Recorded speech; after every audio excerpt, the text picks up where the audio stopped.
Kasalukuyan, ang concentrated ng mga kaulapan dulot ng bagyong Julian ay sa northern at central Luzon.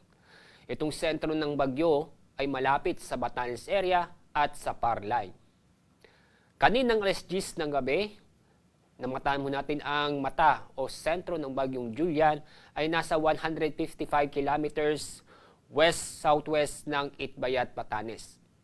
Napanatili ang lakas ng hangin malapit sa gitna ng bagyo na umabot sa 175 km per hour, samantala ang pagbugso ng hangin ay nasa 250 na km per hour. Inaasa po natin ito ay kikilos pakanluran sa bilis na 15 na km per hour. Sa ating forecast track sa bagyo, inaasa po natin na lalakas pa ang bagyo at maaari pong umabot sa super typhoon sa loob ng 24 oras.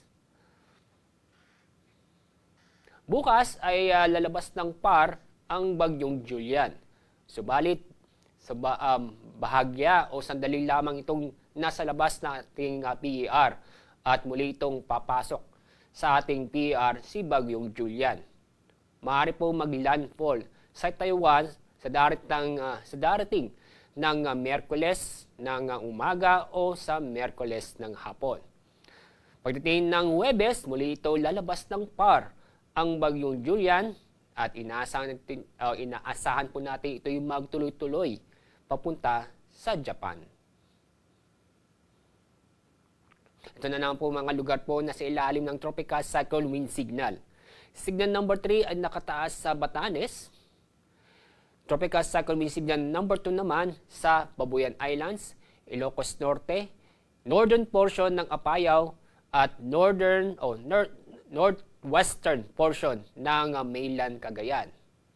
Samantala, signal number 1 ay nakataas sa Ilocos Sur, La Union, Pangasinan, lalabing bahagi ng Apayao, Kalinga, Abra, Mountain Province, Ifugao, Benguet, labing bahagi ng mainland Cagayan, Isabela, Quirino, Nueva Vizcaya, northern portion ng Aurora at ang northern portion ng Nueva Ecija.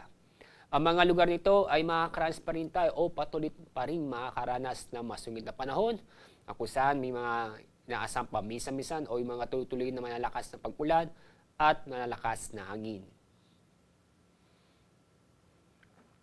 At mula ngayon hanggang bukas, minaasahan pa rin tayong pagbukso ng malalakas na hangin sa Ilocos Region, Cordillera, northern at eastern portion ng mainland Cagayan, eastern portion ng Isabela, Aurora, Zambales, Bataan, Metro Manila, Calabarzon, Romblon at Camarines Norte.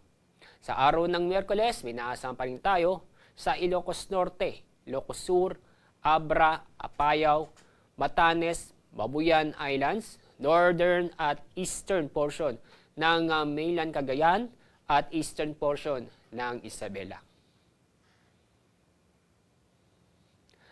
Minaasahan pa rin tayo matindi at malalakas na pag-ulan.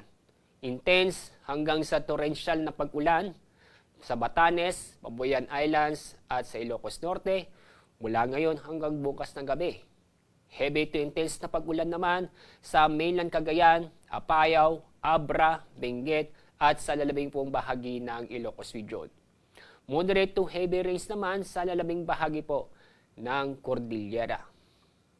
Mula bukas ng gabi hanggang Miyerkules ng gabi, binaasahan pa rin tayo ng heavy hanggang intense na pag-ulan sa Batanes at sa Babuyan Islands. Moderate to heavy rains naman sa Ilocos Norte at Ilocos Sur.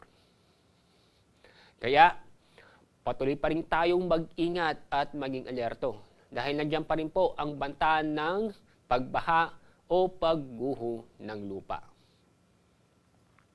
At dahil sa bagyo, pinaasahan pa rin tayong matataas na alon na kung saan aabot ng 9 na metro. Ang mga lugar po na sa ilan ng gale warning ay sa Batanes, Cagayan, kasama po ang Babuyan Islands, Ilocos Norte at Ilocos Sur. At dahil dito, bawal munang pumalaot ng ating mga kababayan dahil sa matataas ng alon, dulot ng bagyong Julian.